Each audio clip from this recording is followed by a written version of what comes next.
Yo, for the last 6 years, I've obsessed over building my dream home office setup, and my desk space has seen a ton of changes over that time. Just a couple of months ago, I graduated from my computer science program and moved to San Francisco. I'm in love with the space I have here, and this is the closest I've gotten to my dream desk setup. At my old apartment, I used my spare bedroom as a dedicated office because I had a huge attic where my living room and bedroom were. Here, I decided to put my desk in my living room area as I think it looks a lot better on camera, to be honest. And I quite like working in this open area with the window behind me. I do miss having a proper office space, but I still enjoy working here. This space is where I code, make content, and do a bit of gaming. I've been rocking the same desk for the last 2 or so years, which is the IKEA Carlby countertop. I absolutely love the walnut finish this has. It looks great, and coming from years of using cheap tables that were too thin to mount anything to, I've been very happy with this one. It's gotten a bit scuffed up in parts, but it's still held up quite well. I have the table mounted to standing desk legs from FlexiSpot,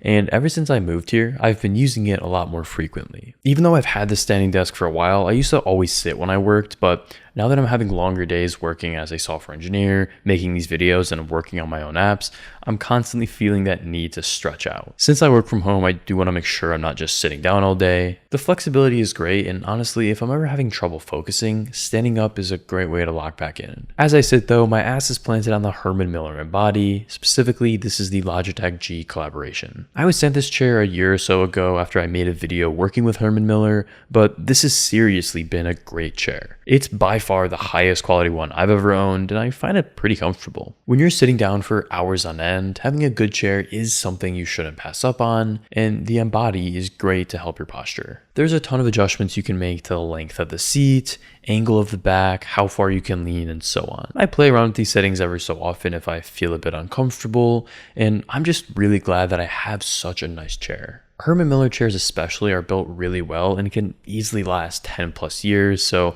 I have no plans to get rid of this one anytime soon. That being said, I do eventually want to try out another chair from them, the Aeron, so if any of you have experience with that one, let me know down in the comments. So my cable management is pretty much non-existent, which is a shame given how much time and money I've put into the rest of the desk. Honestly, I've just been too lazy to do it properly. I have a single ultrawide monitor on my desk, and after having tried dual monitors and even dual ultrawides, I found that having this 38-inch ultrawide is perfect for me when it comes to working and gaming. This, in my opinion, is a super solid all-around display. I do keep my laptop open to the side, and we'll get to that in a bit, but I'll occasionally have a window there if I want it off my main screen. This monitor is the 38WR85QC-W from LG, and it's a 600 nit 144Hz curved display. Having a high refresh rate ultrawide is amazing because when working and dragging around windows it feels nice, but for the times that I boot up my PC and play some games, it's even better. I've had a 34-inch ultrawide before this, but much prefer this size of 38. It's enough space that it doesn't feel massive, but there's more than enough room to have a code editor and my browser on the same screen. Now, I have it mounted to an Aris Wing monitor mount, which for me has become a must.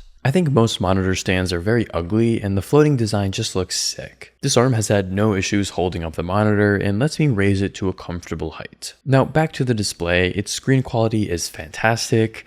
The Nano IPS display has support for up to 98% coverage of the DCI-P3 color gamut, so colors look very good. I haven't been able to find the official pixel density, but just using an online calculator and inputting my resolution and the true display size, it's about 110 pixels per inch, so at an arm's length away, it's very clear. There's a great port selection on here. There's a USB-C port if you wanted to connect a Mac or other laptop directly, HDMI 2.1, which is great for gaming and is how I hook up my PC, and then DisplayPort 1.4. When I was first building my desk setup, one of my main requirements for a monitor was USB-C, as I wanted a single cable to hook up to my MacBook. At the time in 2019, there were very few options for USB-C ultrawides, and almost none of them had a high refresh rate so that I could game on it. These days, I hook up my laptop to the monitor using this CalDigit dock, so I don't actually use USB-C, but I think it's still nice to have. This Thunderbolt 4 CalDigit dock is pricey, but it's one of those products I think you shouldn't cheap out on. I connect my Mac with a single USB-C cable and then get access to an SD card,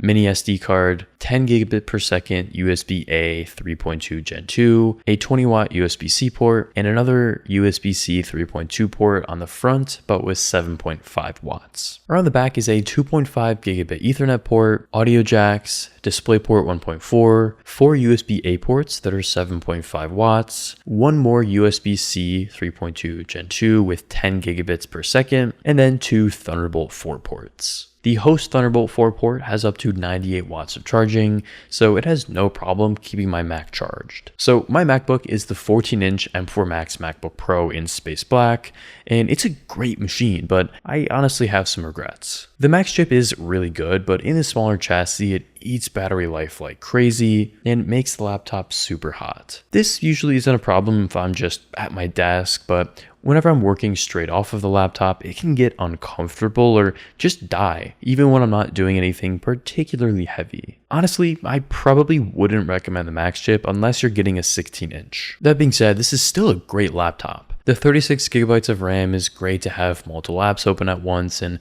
for my work of programming, this is more than enough. I bought the Max chip mainly for the headroom for programs like DaVinci Resolve and Blender, and it handles both of those really well. The Mac itself looks amazing in space black, and I've really enjoyed the MacBook keyboards the last few iterations, so I like typing on it. The display is of course gorgeous, ProMotion feels great, and the screen gets pretty bright. Like I briefly mentioned, I have the MacBook to the side sitting on a laptop stand from Rain Design. This one was like $40 and it's built really well. It raises up the laptop so it's nicer to look at, and it allows me to use it like a secondary display. Now, I don't game as much as I'd like to, but on the weekends I'll sometimes boot up some co-op games with my brother. We've played this shit out of Schedule 1 and other games like Content Warning, Lethal Company, and a bunch of others. My PC rig is pretty solid. It handles any game I throw at it very well. The GPU is the Gigabyte Eagle 4080, and my CPU is the i7 13700K, I think. I have 32 gigabytes of Trident Z Royal RAM, some M.2 SSDs, and an NZXT Kraken cooler. I have everything inside of this Lee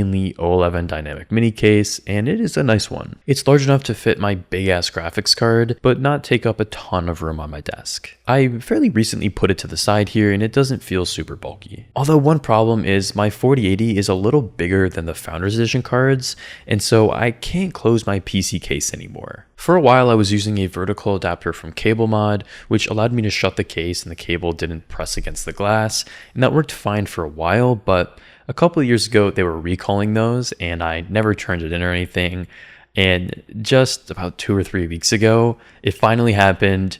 My PC kept like going black randomly after I played for an hour or two, and I decided to go and check the graphics card because you know what, maybe something's up here. Turns out that adapter was melting, and I was probably 1 or 2 hours away from completely losing my graphics card. I actually had to send back my GPU when I first got it because even before that adapter, it was melting, so I didn't want to go through that nightmare again. Now I'm just using the same cable but without any adapter, and it's been working fine. It's just too far out to put the glass on, so it's a bit annoying. Now, if you're wondering where I got my wallpapers, they're actually custom designed and based off of the design system of my app Creator Kiwi. I've always loved gradient wallpapers, and these have a bunch of different colors and styles that I switch between, so if you want to grab these for yourself and support the channel, I'll leave a link in the description. So for peripherals, the keyboard I'm rocking is the Lumen Key 80. I've had this for a while and just recently started using it again. I've always been a fan of mechanical keyboards and honestly want to build a custom one someday, but this is a good option if you're lazy. I love the design of the board and it has some real heft to it. It comes with Lumen Key Sylvia linear switches, which are made by Gateron. The keycaps are then some white on black PVT ones. I'm using a coiled cable that I think actually came with a different keyboard, and that's how I hook it up to my dock. The mouse I use is the Logitech MX Vertical, and as I work for hours on end every day, I really like how this one feels. It keeps my hand in a more natural position and feels great. The MX Master 4 has actually been leaking recently, and that's a mouse series I really enjoyed in the past, so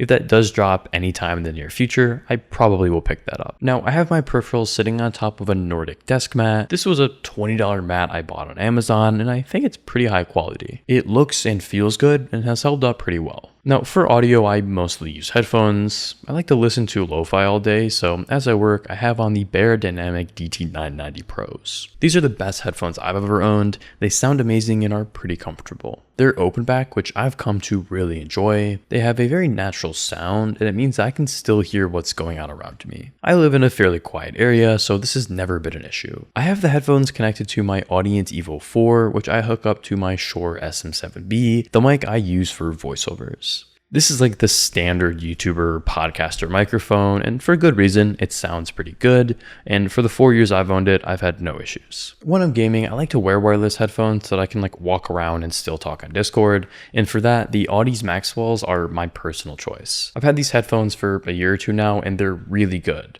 They're built super well. Great sound quality. The mic is decent. I don't think it's amazing, but really, these are just a nice pair of headphones and don't feel cheap like most gaming headsets do. Now, when I don't want to wear headphones, I use the Audio Engine HD3s, and these are a great set of desktop speakers. They look really nice and sound great. You can hook them up over Bluetooth, but I just have an audio jack connecting them to my dock. Now, I have a couple other small items around my desk that improve the space. First is this model Porsche 911 GT2 RS. It just looks sick and is a nice reminder of what I'm working towards. Underneath the desk to store things, I have 2 drawers I got on Amazon that let me keep things like pens or microfiber cloths easily accessible, but not taking up any room. I have the Amazon Echo Spot as a digital clock, and I love this thing. This is a newer version that I think released last year, and it's just a nice minimal clock to sit on my desk. It's nice to set quick reminders and easily check the time. On top of my monitor, I have a light bar from BenQ, the Screen Bar Pro,